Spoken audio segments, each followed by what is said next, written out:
la reine des crypto-monnaies, la référence ultime des crypto-monnaies, la crypto-monnaie la plus puissante et la plus populaire, la plus grande révolution financière de notre temps, va-t-elle dominer le monde? Va-t-elle remplacer les monnaies fiduciaires? Est-ce que tout le monde va l'utiliser pour faire leur prochain achat? Des questions que nous allons tenter de répondre dans cette vidéo. Salut tout le monde, j'espère que vous allez bien. Je m'appelle Nicolas et si tu découvres pour la première fois cette chaîne, sache qu'ici on parle de toutes sortes d'investissements, que ce soit la bourse, l'immobilier, les prêts ou les crypto-monnaies. Et comme vous l'avez peut-être deviné, dans cette vidéo, nous allons parler de la fameuse crypto-monnaie, le Bitcoin. Et je commence par une simple introduction de cet actif numérique très particulier. Et c'est parti! Alors, pour donner une brève définition du Bitcoin, le Bitcoin est une monnaie numérique qui utilise la technologie de la blockchain pour sécuriser les transactions et assurer la transparence de ces échanges qui peuvent être faits entre les différents comptes dans une blockchain. Cette crypto-monnaie a été créée en 2009 par une personne ou un groupe de personnes sous le pseudonyme de Satoshi Nakamoto. Et à ce jour, on ne sait toujours pas si c'est un homme, une femme ou un groupe de personnes qui a créé cette fameuse crypto-monnaie. Le Bitcoin est connu comme étant un actif numérique décentralisé. Ce qui veut dire que la circulation de l'actif numérique dans la blockchain n'est pas contrôlée par les États ni par les banques centrales. Et pour valider ces transactions ou même créer des nouveaux Bitcoins, on utilise un système de preuve de travail qui est le minage. C'est une opération informatique qui consiste à résoudre des problèmes mathématiques complexes en utilisant des ordinateurs très puissants dans le but de créer de nouveaux bitcoins ou d'ajouter des nouveaux blocs dans la blockchain.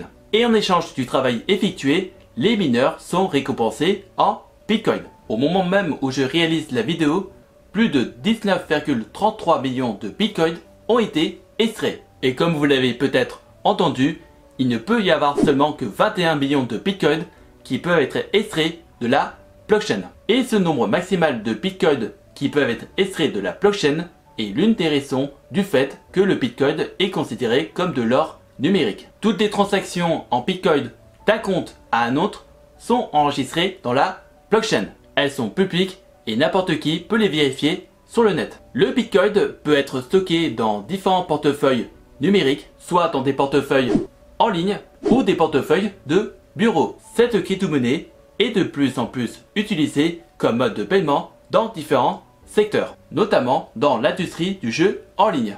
Cependant, cet actif numérique est toujours considéré comme une forme d'investissement qu'un simple moyen de paiement quotidien. Le Bitcoin offre de nombreux avantages en tant qu'investissement, comme par exemple on peut facilement en acheter ou en vendre dans n'importe quel exchange sur le net. Et on peut l'utiliser pour faire des transactions de paiement sécurisées et très rapidement. Attention, le Bitcoin a quand même quelques inconvénients dans sa forme d'investissement. Comme vous l'avez peut-être vu, le Bitcoin a connu une belle montée en valeur pendant une certaine période et malheureusement pendant ces dernières années, le Bitcoin a carrément bien chuté. D'où le fait que cette crypto-monnaie est toujours très volatile au moment où je réalise la vidéo. De plus, les échanges en Bitcoin peuvent malheureusement être piratés et malheureusement entraîner la perte de fonds. Sans omettre que le Bitcoin peut être utilisé pour des activités illégales comme le blanchissement d'argent ou l'achat de drogue.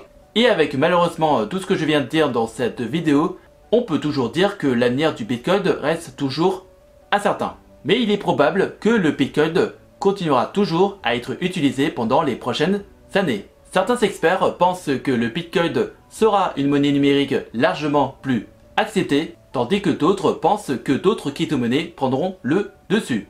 Il faut noter que le Bitcoin est en constante évolution et que tout investisseur de Bitcoin doit accepter le moindre changement en rapport avec cette crypto-monnaie. Et peu importe ces changements, de nombreuses entreprises ont intégré le Bitcoin dans leurs services.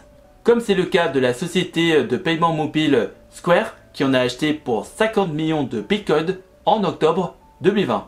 Et cette société donne la possibilité à ses utilisateurs d'acheter ou vendre des Bitcoins avec son application Cash. On a également la société MicroStrategy qui a acheté pour 2 milliards de dollars en Bitcoin en 2020 et en 2021. Et le PDG de cette société, Michael Saylor, est devenu un ardent défenseur du Bitcoin. Le Bitcoin est également défendu par d'autres professionnels, voire même par des célébrités. Cathie Wood, la très célèbre fondatrice de ARK Invest, dont celle-ci a investi énormément d'argent dans des entreprises qui travaillent avec le Bitcoin et qui a même déclaré que le Bitcoin serait plus écologique que le système des monnaies traditionnelles. De même pour l'ancien boxeur Mike Tyson qui a lancé sa propre carte de débit en Bitcoin en 2015. Et maintenant, dans cette vidéo, je vais vous dévoiler des faits à savoir à propos du Bitcoin. Suite à la forte utilisation du Bitcoin pour financer des activités légales comme le blanchissement d'argent ou l'achat de drogue, de nombreux régulateurs financiers à travers le monde commencent à prendre des mesures pour bien réglementer la circulation du Bitcoin ainsi que celle des autres crypto-monnaies. Et si je dois dire en quelques mots ce que j'en pense de ce point, je dirais qu'il y a du bon et du moins bon dont j'en parlerai peut-être dans une prochaine vidéo. Comme je l'ai dit un peu plus tôt dans cette vidéo, les transactions en Bitcoin sont sécurisées et peuvent être effectuées très rapidement.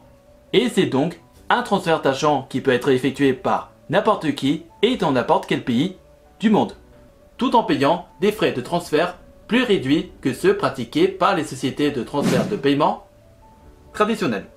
J'ai également dit dans cette vidéo que le Bitcoin peut être sujet de différents changements qui peuvent être faits dans le monde entier. Et au moment où je tourne la vidéo, il peut y avoir un changement qui peut fortement impacter l'avenir du Bitcoin, qui est la création de monnaies numériques par les banques centrales, dont le fameux euro numérique qu'on entend de plus en plus parler dans l'actualité. Alors peut-être que vous allez me dire, mais c'est quoi exactement la différence entre le Bitcoin et les monnaies numériques créées par les banques centrales? Eh bien, je vous propose de répondre à cette question sur différents points. On peut citer par exemple le point de l'anonymat, ou comme je l'ai dit un peu plus tôt dans cette vidéo, que les transactions de la blockchain sont transparentes et très sécurisées. Toutes les transactions en Bitcoin sont effectuées dans la blockchain et sont enregistrées dans une base de données. N'importe qui peut les consulter sur le net. Par contre, on peut seulement voir les transactions qui sont effectuées d'un compte à un autre sans forcément voir le nom du propriétaire de tel compte ou de la personne qui a effectué telle transaction. Tandis que les monnaies numériques créées par les banques centrales peuvent malheureusement être surveillées et contrôlées par n'importe quelle autorité gouvernementale. Et ça souligne donc des problèmes de confidentialité ou de vie privée de certains utilisateurs. Et le second point que je vais citer pour répondre à la question est le fameux point de la décentralisation. Contrairement au Bitcoin qui est un actif numérique décentralisé comme je viens de le dire un peu plus tôt dans cette vidéo, les monnaies numériques sont émises et contrôlées par les banques centrales. Et cela peut nous laisser croire que les monnaies numériques peuvent être susceptibles au moindre changement ou décision politique et monétaire venant de ces banques centrales. Et le dernier point que je peux citer pour répondre à la question est le point de la durabilité. Alors ça aussi je l'ai dit un peu plus tôt dans cette vidéo, le Bitcoin on peut en compter que 21 millions, donc c'est-à-dire que le Bitcoin peut être considéré comme une monnaie bien plus stable que les monnaies traditionnelles, alors que les banques centrales auront la possibilité soit de créer ou de retirer des monnaies numériques dans leur système et donc malheureusement créer de fortes fluctuations sur la valeur de ces monnaies numériques. Ce qui veut dire que la valeur d'un euro numérique peut fortement changer d'un jour ou l'autre. Donc pour conclure cette vidéo, le Bitcoin peut être un investissement intéressant à condition de prendre conscience d'un minimum les risques qu'on peut trouver dans ce genre d'investissement. Et cela dépend du type d'investisseur que vous êtes et du taux de risque que vous êtes prêt à accepter. Et sincèrement, si je dois vous donner un conseil à propos de ce genre d'investissement, vous pouvez à la limite avoir un peu de Bitcoin dans votre portefeuille, mais uniquement à petit pourcentage. Et c'est ainsi que nous venons de faire un pas vers la liberté financière.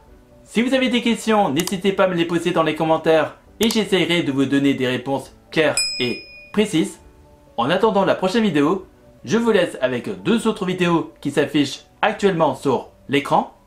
Et si par hasard tu cherches des solutions pour faire travailler ton argent ou générer un revenu passif, tu peux regarder dans la description de la vidéo des playlists de vidéos d'avis de plateformes d'investissement que j'utilise pour faire travailler mon argent, que ce soit dans la bourse, les prêts, l'immobilier ou les crypto-monnaies. Prenez soin de vous, faites de bons investissements et je vous souhaite également de bonnes vacances d'été. À la prochaine!